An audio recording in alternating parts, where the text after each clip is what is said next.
Hello అండి, వీడియోలో H parameters గురించి చూద్దాం. ఈ టాపిక్ డిప్లొమా వాళ్ళకి ఎలక్ట్రానిక్ సర్క్యూట్స్ 1 సబ్జెక్ట్లోని స్మాల్ సిగ్నల్ యాంప్లిఫైర్స్లో ఉందండి. ఇవి ఇంపార్టెంట్ టాపిక్ కూడా. హెచ్ పారామీటర్స్ని ఏమంటాము అంటే హైబ్రిడ్ పారామీటర్స్ అంటాం. H parameters is also called as hybrid parameters. మరి హైబ్రిడ్ పారామీటర్స్ని ఎందుకు యూజ్ చేస్తాము అంటే యాంప్లిఫైర్ క్యారెక్టరిస్టిక్స్ ఏవైతే ఉన్నాయో వాటిని డిటర్మైన్ చేయడానికి ఈ హెచ్ పారామీటర్స్ని యూజ్ చేస్తాము. ఇక్కడ రాసాను చూడండి. The hybrid parameters are generally used to determine amplifier characteristics parameters such as. ఏంటి యాంప్లిఫైర్ క్యారెక్టరిస్టిక్ పారామీటర్స్ అంటే voltage gain, current gain, input impedance, output impedance, ఇవన్నీ డిటర్మైన్ చేయడానికి ఈ హెచ్ పారామీటర్స్ అంటే హైబ్రిడ్ పారామీటర్స్ని యూజ్ చేస్తాము. ఈ హైబ్రిడ్ పారామీటర్స్లో మనం లీనియర్ సర్క్యూట్స్ని కన్సిడర్ చేస్తాము. అంటే లీనియర్ సర్క్యూట్ అంటే మనకి ఇన్పుట్ అవుట్పుట్స్ ఉంటాయి కాబట్టి ఇది నథింగ్ బట్ 2 పోర్ట్ నెట్వర్క్ని తీసుకుంటాము. ఈ హైబ్రిడ్ పారామీటర్స్ అనేవి ఇంకా దేనికి యూజ్ అవుతాయి, ఎక్కడ యూజ్ అవుతాయి అంటే small signal analysis of the ట్రాన్సిస్టర్లో యూజ్ చేస్తాం. ఇక్కడ మనం చూసుకుంటే 2 పోర్ట్ నెట్వర్క్ అండి. ఇది port 1, port 2. Port 1 is the input port, port 2 is the output port. Port 1లో ఇక్కడ V1 ఉంది చూసారా. V1 అంటే ఇన్పుట్ వోల్టేజ్. ఎందుకని చెప్పాం కదా, port 1 is the input port, port 2 is the output port కదా. అందుకే ఇక్కడ I1 is the input current, ఇక్కడ V2 is the output voltage, I2 is the output current. ఇక్కడ మనకి 2 మొత్తం ఎన్ని ఉన్నాయి, 4 వేరియబుల్స్ ఉన్నాయి కదా. Input V1 I1 and V2 I2 4 variables ఉన్నాయి. ఈ 4 వేరియబుల్స్లో 2 వేరియబుల్స్ ఏమో డిపెండెంట్ వేరియబుల్స్, 2 వేరియబుల్స్ ఏమో ఇండిపెండెంట్ వేరియబుల్స్.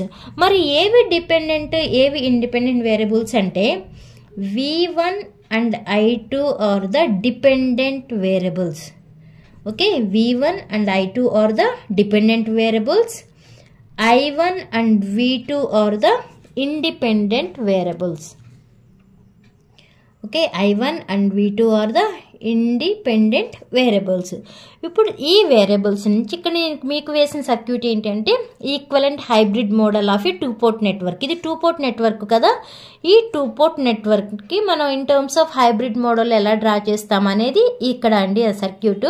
ఇక్కడ చూసుకుంటే మనం V1 I1 ఉంది, అలానే V2 I2 ఉన్నాయి. మరి ఇవేంటి అంటే మనకి ఇవి హైబ్రిడ్ పారామీటర్స్ ఉన్నాయి కదా. మనకి మొత్తం ఎన్ని హైబ్రిడ్ పారామీటర్స్ ఉంటాయి, 4 హైబ్రిడ్ పారామీటర్స్ ఉంటాయి. ఏంటి ఆ 4 హైబ్రిడ్ పారామీటర్స్ అంటే H11, H12, H21, H22. These 4 are the hybrid parameters. ఈ పారామీటర్సే కదా మనం ఇప్పుడు మనకు మెయిన్ ఏంటి, ఈ పారామీటర్స్ని డిఫైన్ చేయడమే కదా హైబ్రిడ్ పారామీటర్స్ అంటే. అవి అసలు ఎలా డిఫైన్ చేస్తాము అంటే H11 ప్లేస్లో ఎలా తీసుకుంటాము, అలానే H2 ప్లేస్లో ఎలా తీసుకుంటాము అంటే V1 అలా ఇక్కడ మనం ఏమన్నాం 2 డిపెండెంట్ వేరియబుల్స్ ఉన్నాయి, 2 నేమో ఇండిపెండెంట్ వేరియబుల్స్ ఉన్నాయి కదా. ఓకే, అంటే V1 I2 in terms of matrix form రాయాలంటే V1 I2 ఈక్వల్ టు ఇక్కడ ఏంటి మనకి 4 హైబ్రిడ్ పారామీటర్స్ అన్నాం కదా. ఏంటి అవి H11, H12, H21, H22. Next ఇక్కడికి వచ్చి ఇండిపెండెంట్ వేరియబుల్స్. ఇండిపెండెంట్ వేరియబుల్స్ ఏమని చెప్పాము, I1, V2. ఇలా మ్యాట్రిక్స్ ఫామ్లో రాసుకుంటే ఈ మ్యాట్రిక్స్ ఫామ్ నుంచి మనం ఈక్వేషన్స్ రాయొచ్చు కదా. ఎలా రాస్తాం equations, V1 equal to H11 I1 plus H12 V2. Next I2 equal to H21 I1 plus H22 V2. ఇలా మ్యాట్రిక్స్ ఫామ్ నుంచి ఈక్వేషన్స్ అనేవి ఇలా రాసుకుంటాం. ఇక్కడ మనకి H11, H12, H21, H22 ఈ 4 కూడా హైబ్రిడ్ పారామీటర్స్. ఇంకా ఇవి ఎలా వస్తాయి, ఇక్కడ మ్యాట్రిక్స్ ఫామ్ తీసుకుని మనం డిపెండెంట్ ఇండిపెండెంట్ వేరియబుల్స్ని మ్యాట్రిక్స్ ఫామ్లో రాసి మ్యాట్రిక్స్ ఫామ్ నుంచి ఈక్వేషన్స్ రాసాం కదా, ఇలా రాయొచ్చు. ఇంకా మనం ఆల్రెడీ ఇప్పుడు రాసాం కదా equivalent hybrid model of 2 port network అని డ్రా చేసాం చూసారా. ఈ డ్రా చేసిన సర్క్యూట్ నుండి ఈక్వలెంట్ సర్క్యూట్ నుండి అప్లయింగ్ కేవీఎల్ అంటే Kirchhoff's voltage law for the input loop. ఇది ఇన్పుట్ లూప్ అవుతుంది, ఇది అవుట్పుట్ లూప్ అవుతుంది. ఈ ఇన్పుట్ లూప్కి కేవీఎల్ అప్లై చేస్తే అలానే అవుట్పుట్ లూప్కి ఏమో కిర్చాఫ్స్ కరెంట్ లా, ఈ అవుట్పుట్ సైడ్ ఏమో కేసీఎల్, ఇన్పుట్ సైడ్ ఏమో కేవీఎల్ అప్లై చేసినా కూడా ఇక్కడ మనం రాసాను చూసారు ఈక్వేషన్స్, ఆ ఈక్వేషన్సే వస్తాయండి. నెక్స్ట్ మీకు hybrid model of CB, CE, CC configurations ఉన్నాయి కదా, ఆ కాన్ఫిగరేషన్స్లో చూద్దాము. ఇక్కడ కేవీఎల్, కేసీఎల్ అప్లై చేస్తే ఈక్వేషన్స్ ఎలా వస్తాయో ఆ వీడియోలో చూద్దాం. ఈ వీడియోలో అయితే ఇప్పుడు మన హైబ్రిడ్ పారామీటర్స్ ఏవైతే ఉన్నాయో అవే కదా ఇప్పుడు మనకు మెయిన్ కావాల్సినవి. ఆ హైబ్రిడ్ పారామీటర్స్ ఫార్ములాస్ ఎలా రాస్తామో ఏంటో చూద్దాం. ఇప్పుడు మనకి H11, H12, H21, H22 కావాలి అంటే V ఈక్వల్ టు 0 తీసుకోవాలి. V ఈక్వల్ టు 0 ఎప్పుడవుతుంది? షార్ట్ సర్క్యూట్ అయినప్పుడు V ఈక్వల్ టు 0 తీసుకుంటాము.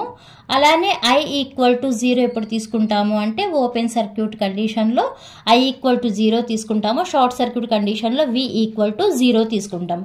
ఇప్పుడు మనకి హైబ్రిడ్ పారామీటర్స్ రావాలి అంటే ఫస్ట్ నేనేం చేస్తున్నానంటే V2 ఇక్కడ మనకి V2, V1 అలా ఉంది కాబట్టి V2 ఈక్వల్ టు 0 తీసుకుంటున్నాను. First put V2 equal to 0. ఈ V2 ఈక్వల్ టు 0 అనేది ఈ 2 ఈక్వేషన్స్లో సబ్స్టిట్యూట్ చేస్తాను. అర్థమైందా అండి?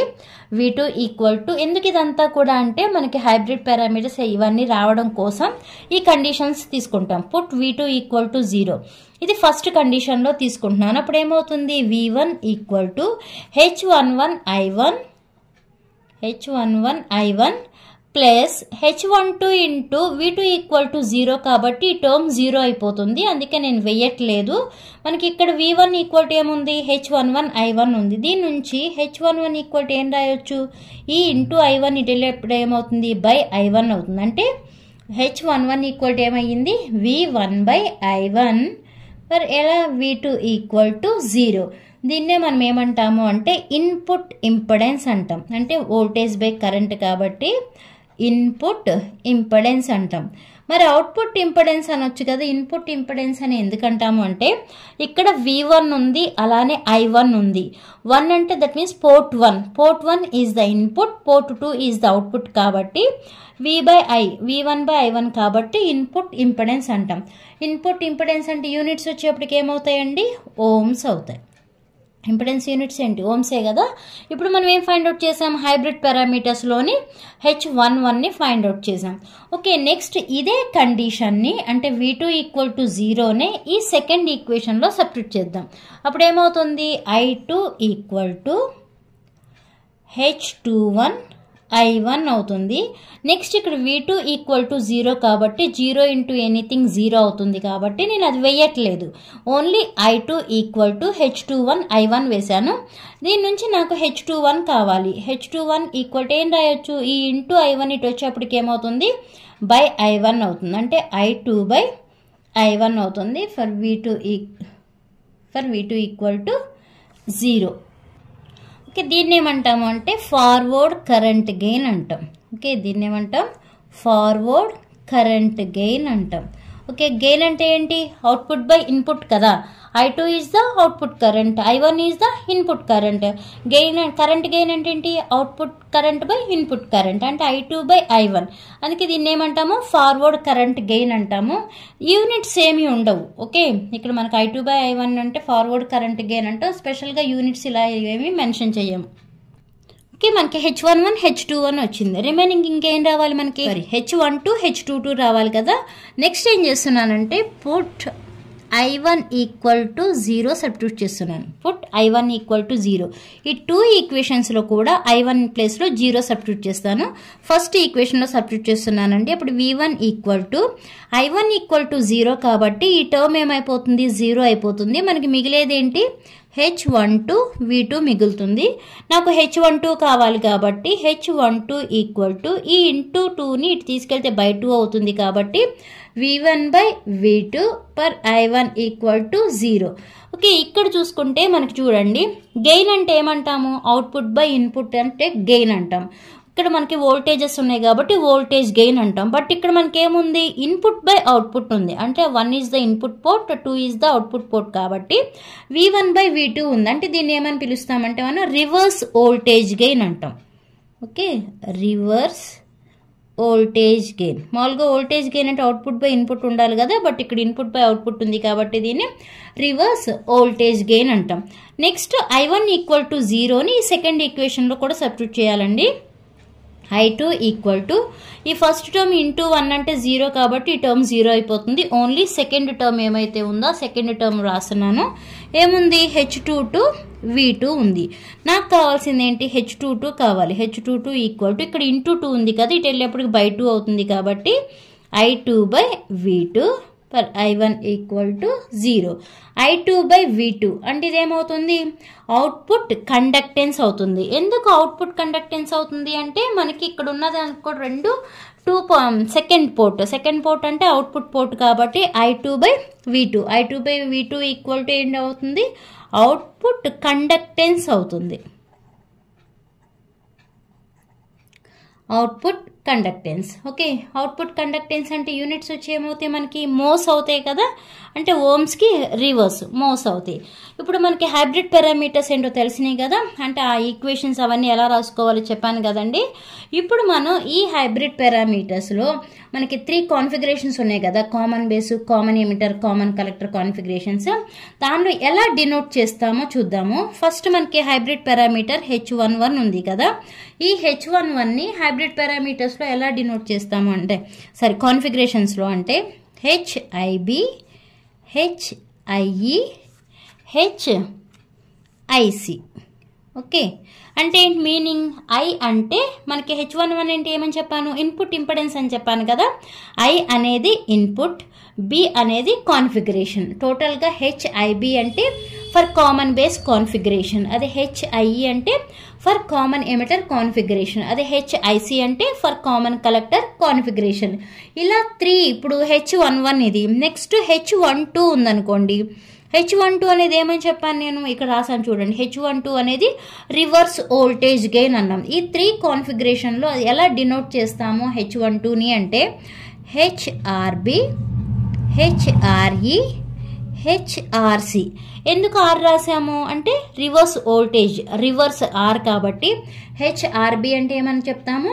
For common base. B అంటే బేస్, E అంటే ఎమిటర్, C అంటే కలెక్టర్ కాబట్టి R అంటేనేమో రివర్స్ కాబట్టి. Okay, HRB, HRE, HRC. అలానే H22, అలానే ఇవి కూడా రిప్రజెంటేషన్ ఎలా ఇవ్వాలి అంటే H11, H12 ఇచ్చాం కదా. నెక్స్ట్ H21 అంటే ఫార్వర్డ్ కరెంట్ గెయిన్ కాబట్టి ఎలా రిప్రజెంట్ చేస్తాము? HFB, HFE, HFC.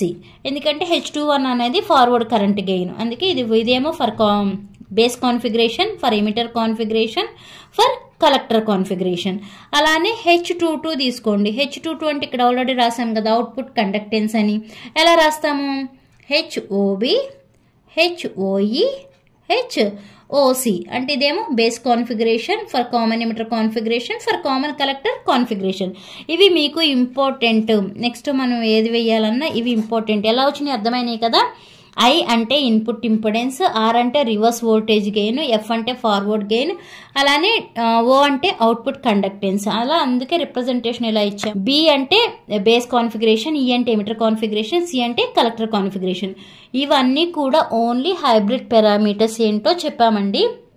నెక్స్ట్ వీడియోలో హెచ్ పారామీటర్స్ ఈక్వలెంట్ సర్క్యూట్స్ అనేవి కామన్ ఎమిటర్, కామన్ బేస్, అలానే కామన్ కలెక్టర్ కాన్ఫిగరేషన్కి ఎలా డ్రా చేయాలో నేర్చుకుందాం. ఈ వీడియో అర్థమైతే లైక్ చేయండి, షేర్ చేయండి, అలానే సబ్స్క్రైబ్ చేయండి. Thanks for watching.